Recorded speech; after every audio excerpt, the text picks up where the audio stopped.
তাই আব্দুল উজ্জা আল্লাহর আকাশের দিকে তাকায়া ডাক দিয়া কয়, আল্লাহ, যার কেউ নাই তার জন্য তো তুমি আছো। আল্লাহু আকবার বলেন। परवरदिगार आलम तेरा ही है सहारा, तेरी सावा इस जहां में कोई नहीं हमारा। আল্লাহ, পৃথিবীতে তুমি ছাড়া আমার আর কেউ নাই। এক পর্যায়ে মার কাছে গিয়া দাঁড়ায় কই, আম্মা দেখো আমার অবস্থা। মা কই, বেটারে এই অবস্থা কেন? কই, মা অন্য কিছু না, মুহাম্মদুর রাসূলুল্লাহকে কেন ভালোবাসলাম, এই অপরাধে আমার চাচা লুঙ্গিটা সহ সব কিছু রেখে দিয়েছে। মা, লজ্জাস্থান ঢাকার জন্য কিছু থাকলে দাও। মা একটা চাদর বা কম্বল দিছে, এটারে টান মাইরা দ্বিখণ্ডিত কইরা সিরা একটু পড়লো নিচে আর একটু উপরে গায়ে দিল। এমত অবস্থায় মদিনায় চলে গেছে। আল্লাহু আকবার বলেন। এক পর্যায়ে আমার নবীর সাথে সাক্ষাৎ। নবীজি হঠাৎ করে দেখে একটা যুবক দাঁড়ানো। নবী বলে, কে তুমি? কে?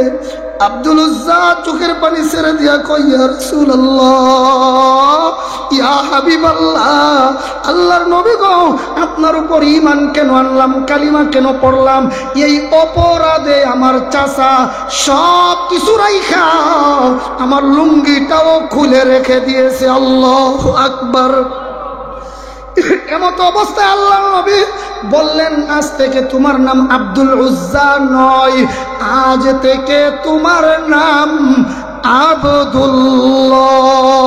আল্লাহু আকবার। কথা তো অনেকজনকে বললেন, এখানে তোমাদের সাথে থাকবে। মদিনা শরীফের এক দ্বীনি শিক্ষা প্রতিষ্ঠানের নাম ছিল আসহাবে সুফা, এখানে তোমাদের সাথে থাকবে। সাহাবায়ে কেরাম একদিন নবীর কাছে নালিশ করলো, ইয়া রাসূলুল্লাহ, এই আব্দুল উজ্জা আব্দুল্লাহ জোরে জোরে কোরআন তিলাওয়াত করে আর কান্দে, তার জোরে তিলাওয়াতের কারণে আমরা লেখাপড়ায় ডিস্টার্ব হয়, আমরা লেখাপড়ায় ডিস্টার্ব হয়। ইয়া রাসূলুল্লাহ, তার একটু বইলা দেন না কুরআনুল কারীম যেন আস্তে আস্তে তিলাওয়াত করে। আল্লাহর নবী কই, তারে জোরে পড়তে দাও, তারে বাধা দিও না, কারণ সে ইসলামের জন্য যত বড় ত্যাগ করেছে, কুরবানি করেছে, তোমরা কেউ এমন কুরবানি করো নাই। আল্লাহু আকবার। এক পর্যায়ে আমার নবী, আপনার নবী 30,000 সাহাবায়ে কেরামের জামাত নিয়ে তবুকের যুদ্ধে রওনা দেন। মহিলারা কানের দুল, হাতের বালা, গলার চেন, হার সহ সব কিছু আইনা দিয়া দেয়। আপনারা ইতিহাস জানেন, উসমান গনি রাদিয়াল্লাহু তাআলা আনহু সম্পদের অর্ধেক দিয়া দিছিলেন। বলেন কি দিছিলেন? আরো আস্তে কোন, আরো জোরে কোন। আবু বকর সিদ্দিক রাদিয়াল্লাহু তাআলা আনহুর পরিমাণ ছিল কম, যা ছিল সব দিয়া দিছেন।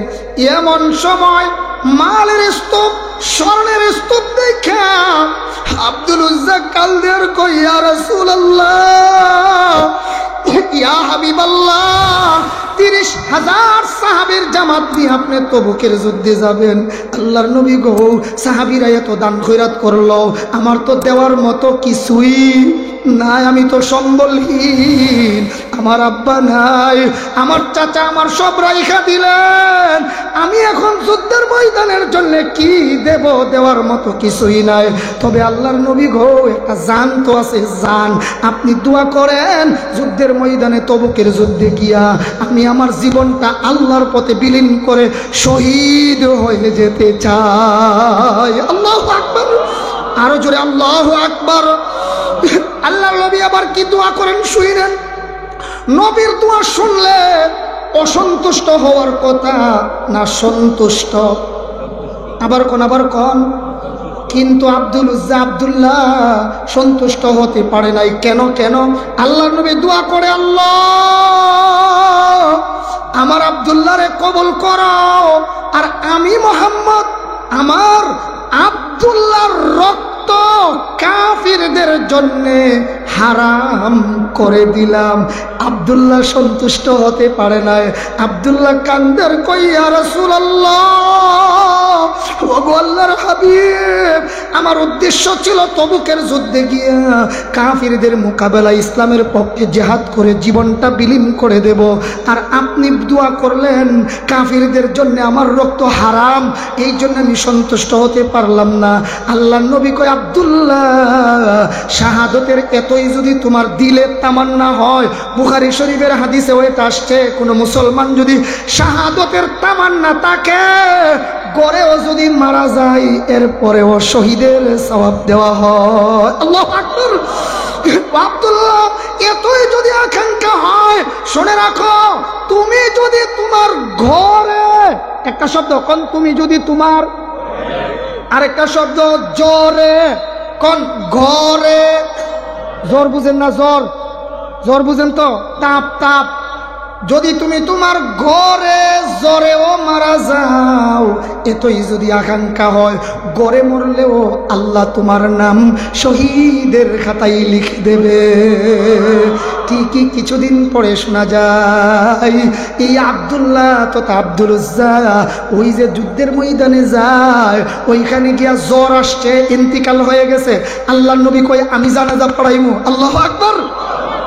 নবীজি জানাজা পড়াবে কেন? ওই যে ইসলামের জন্য মাল নাই, কিচ্ছু নাই, জান দিয়া দিবে জান। আল্লাহু আকবার, জুড়ে কোন। আরে ওই সেনা গলা ছাইরা কোন আল্লাহু আকবার, নিজের জান দিয়া দিবে। আল্লাহর নবী কই, আমি তার জানাজা পড়াবো। জানাজা পড়াইয়া নবীজি কই, তোমাদের ভাইদের লাশ, তোমাদের ভাইয়ের লাশ আদবের সাথে নিয়ে আসো। এ ভাই, রাত ছিল অন্ধকার, গভীর রাত। কবরের পাশে যিনি দাঁড়ানো বাতি নিয়া, তিনি ছিলেন হযরত বেলাল হাবশী রাদিয়াল্লাহু তাআলা। আল্লাহু আকবার। আল্লাহর নবী কই, তোমরার ভাইয়ের লাশ আমার কাছে দাও, আদবের সাথে দাও। তাকায়া দেখা যায় আল্লাহর নবী সবার আগে আব্দুল্লাহর কবরে নাইমা গেছেন। এবার সাহাবায়ে কেরাম লাশটা নবীজির হাতে দেয়। এবার আল্লাহর নবী দোয়া করবেন, আমার আব্দুল্লাহর প্রতি আজকে সন্ধ্যা পর্যন্ত আমি সন্তুষ্ট ছিলাম, তুমিও আমার আব্দুল্লাহর প্রতি সন্তুষ্ট হইয়া যাও।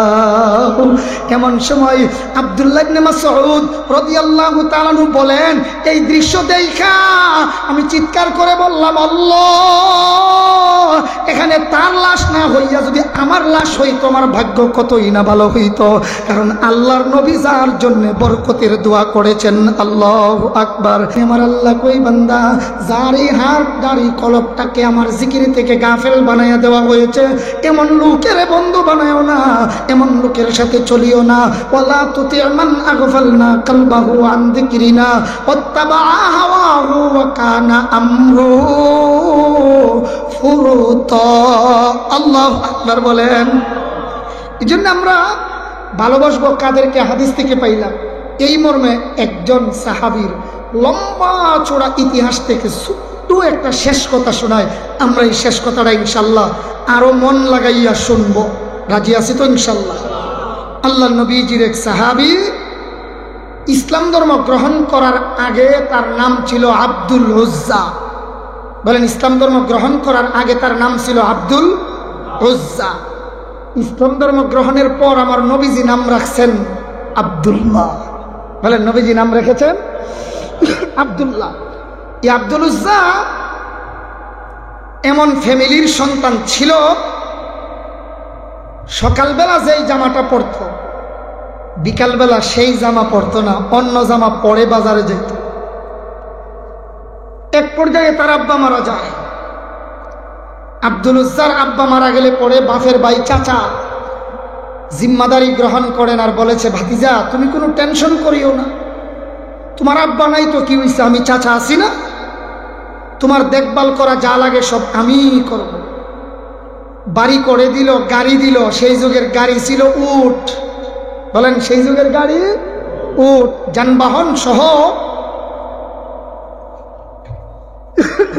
যা দরকার সব ব্যবস্থা করে দিল চাচা। কিন্তু একদিন আব্দুল উজ্জা চাচারে বলে, বয়স যখন 20 তখনের কথা, চাচা, একটা কথা বলতে চাইছিলাম। কি কথা? চাচা, আমি একজন পৃথিবীর শ্রেষ্ঠ স্মার্ট পুরুষের প্রেমে পড়ে গেছি। সুবহানাল্লাহ। স্মার্ট পুরুষ? কি পুরুষ? আবার কোন? আবার কোন?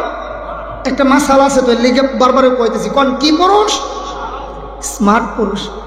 আচ্ছা, পৃথিবীর সবচেয়ে সুন্দর পুরুষটার নাম কি আপনারা বলেন তো? মুহাম্মাদুর রাসূলুল্লাহ সাল্লাল্লাহু আলাইহি ওয়াসাল্লাম ওয়া আহসানা মিনকা লাম তারাকাত আইনি وأجمل منك لم تلد النساء خلقت مبرأ من كل عيب كأنك قد خلقت كما تشاء আয়েশা সিদ্দিকা রাদিয়াল্লাহু তাআলা আনহা সুন্দর করে বলেন, এই কথাগুলি তো বলছেন হযরত হাসান বিন সাবিত রাদিয়াল্লাহু তাআলা আনহু। আর আয়েশা সিদ্দিকা বলেন, লানা শামসুন ওয়ালিল আফাকি শামসুন ওয়া শামসি খায়রুম মিন শামসিস সামাই ওয়া শামসুন নাসি তাতলাউ বা'দা ফাজরিন ওয়া শামসি তাতলাউ বা'দাল ইশাই। আল্লাহু আকবার বলেন। আকাশে সূর্য আছে, আয়েশা সিদ্দিকা কয় আমারও একটা সূর্য আছে, আমার সূর্য মুহাম্মাদুর রাসূলুল্লাহ। কতই না সুন্দর। মানুষের সূর্য উদয় হয় ফজর নামাজের পর, আর আয়েশা বলেন আমার সূর্য উদয় হয় ইশার নামাজের পর। শামসুন নাসি তাতলাউ বা'দা ফাজরিন ওয়া শামসি তাতলাউ বা'দাল ইশাই। আমার সূর্য উদয় হয় এশার নামাজের পর। সুবহানাল্লাহ। পৃথিবীর সবচেয়ে স্মার্ট আর সুন্দর পুরুষের নাম মুহাম্মাদুর রাসূলুল্লাহ সাল্লাল্লাহু আলাইহি সাল্লাম। এর যুবক ওই মুহাম্মদ সাল্লাল্লাহু আলাইহি সাল্লাম স্মার্ট হইতে গিয়া চুল কাটছে একদিক দা কামাইয়া, আর একদিক দা বড় এমন করছেন। এটা করেন নাই, তাইলে মনে হয় প্রতিদিন ফজরের পরে ঘুম থেকে উইটা শেভ করতেন। উল্টা মারতো মনে।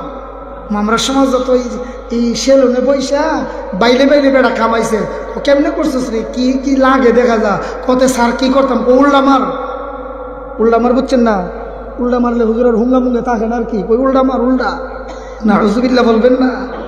যুবক, স্মার্টকে নবীর তরিকা মতে চলে যায়। এর চেয়ে স্মার্ট পুরুষ আর ওই তো গীতা, এর চেয়ে স্মার্টার আছে। এমন স্মার্টরা দেখলে মহিলারাও তো ভয় পায়, যেই বিড়ির মাথায় কাপড় নাই, হিজাব নাই, উড়না নাই, এই বিড়িও টানে, কারণ ইডারে পুরুষ মনে করে।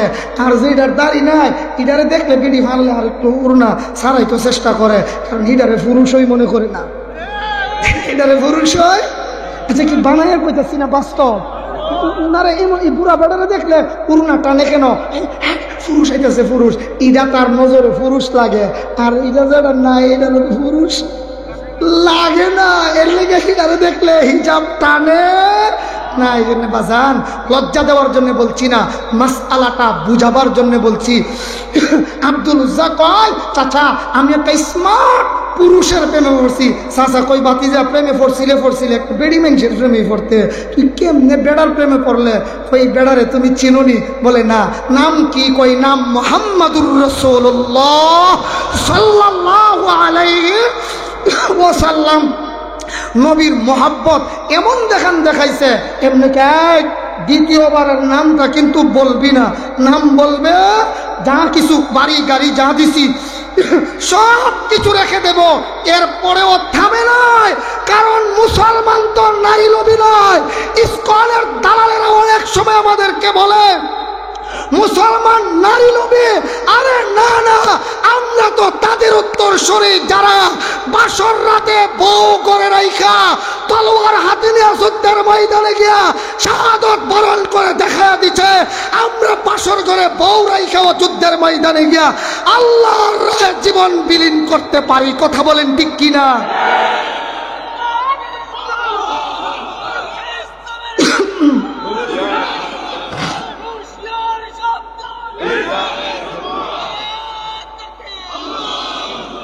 আব্দুল্লাহ ইবনে রাওয়াহার ইতিহাস লম্বা চূড়া ইতিহাস, আমি সেদিকে যাব না। আল্লাহর রাসূল সাল্লাল্লাহু আলাইহি ওয়াসাল্লামের সাথে যুদ্ধের ময়দানে গিয়েছে। এক পর্যায়ে তো আব্দুল্লাহ ইবনে রাওয়াহা বিবি রাইখা গেছিলেন, বিবি রাইখা যুদ্ধের ময়দানে গিয়া শাহাদত বরণ করেছে। আল্লাহু আকবার, জোরে কোন। আর এই সাহাবী আব্দুল উজ্জা, বলে না ইসলাম ধর্ম গ্রহণের আগে নাম ছিল আব্দুল উজ্জা। কই চাচা আপনি তো রাগ করতেছেন কে? শুনেন এখন কি কয়, এমনিই তো গায়ে কাইটা গেছে, কাটা গায়ে যদি আবার লেবুর রস মাইরা দেয় মাতুন না কেনে জাল বাড়বো না কমবো? আচ্ছা লেবুড়া যেমন তেমন, এরপর আবার একটু লবণ ছিটা মারছে, আরো পারতো না? এমন সময় বাতিজা কয়, চাচা নিজের হাতে নিজে মূর্তি বানাইয়া ইডারে বানাইয়া মাটি দিয়া বন দিয়া সন দিয়া খের দিয়া বানাইয়া আবার ফাঁসা দিয়া বাঁশ ঢুকাইয়া ইডারে বানাইয়া ইডার সামনে যে সেজদা দেন, লজ্জা করে না? লজ্জা লাগে না? বিবেক বাধা দেই না? নিজের হাতে নিজে বানায়া ইডারে সেজদা দেন কেমনে? এখন তেলে বেগুনে গরম হইয়া কয়, বাড়ি গাড়ি যা দিছি একটাও রাখতাম না। আব্দুল উজ্জা দাঁড়ায়া কয়, আমিও রাখতে চাই না। যার প্রেমে পড়েছি মুহাম্মাদুর রাসূলুল্লাহর উপর, ঈমান এনে নিলাম লা ইলাহা ইল্লাল্লাহ মুহাম্মাদুর রাসূলুল্লাহ। আল্লাহু আকবার, জোরে করে আল্লাহু আকবার।